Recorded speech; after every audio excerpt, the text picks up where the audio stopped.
Je vais vous raconter une anecdote que m'a rappelé l'actualité pogbatique de l'heure. Alors, c'était il y a 4 ans maintenant, j'étais encore étudiante en médecine et je faisais un stage dans un cabinet de médecine générale. Donc, c'était mon premier stage d'ailleurs en médecine générale et celui qui m'a donné envie de continuer là-dedans parce que honnêtement, quand j'entrais en fac de médecine, c'était pas pour faire cette spécialité-là.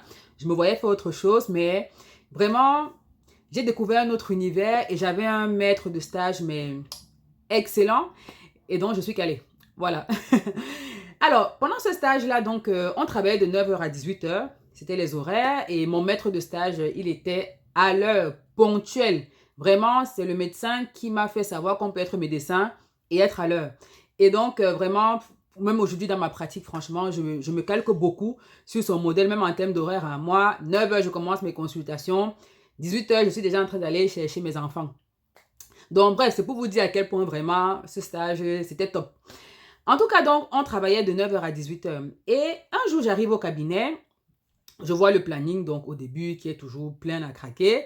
Et je vois qu'il y a un patient qui a un rendez-vous à 19h. Alors que normalement, à 18h, en général, on ferme.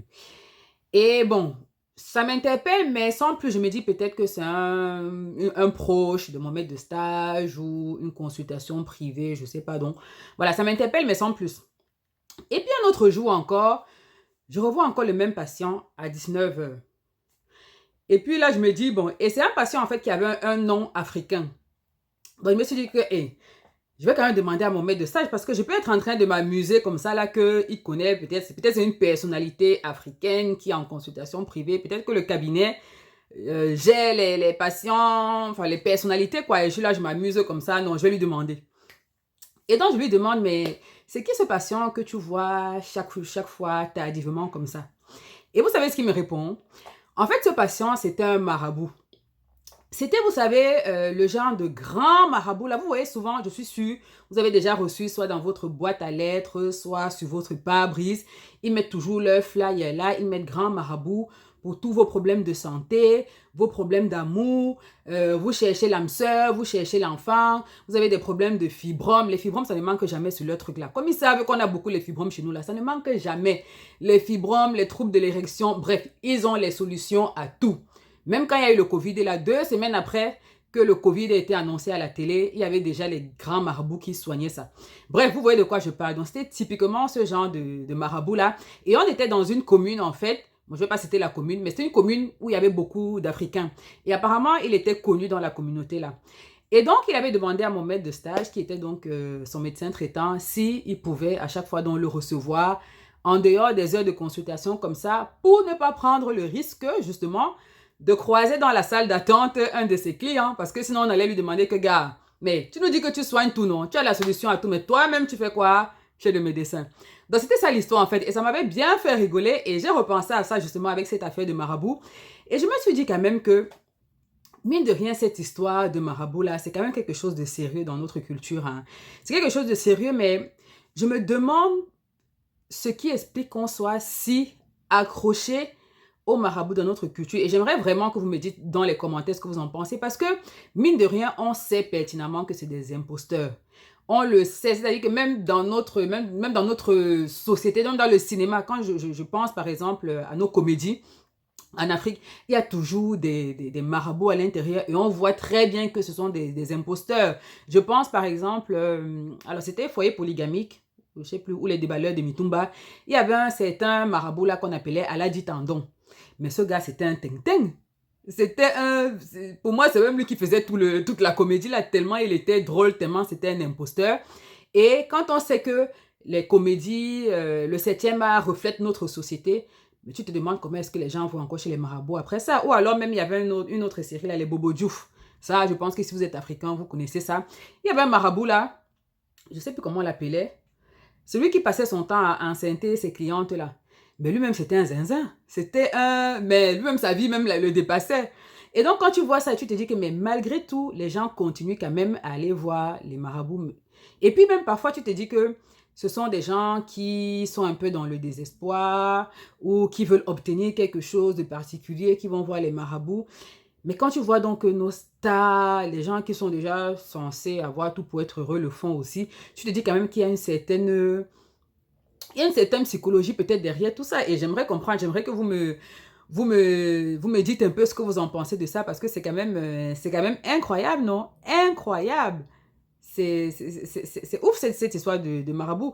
Ou alors, je sais pas, je sais pas, peut-être qu'avant, il y a longtemps, nos ancêtres, peut-être que ça fonctionnait et qu'ils ont mal fait les transmissions. Je ne sais pas, du coup, maintenant, ça ne fonctionne plus. Comment les gens peuvent croire si fermement à ça? Je sais pas, bon.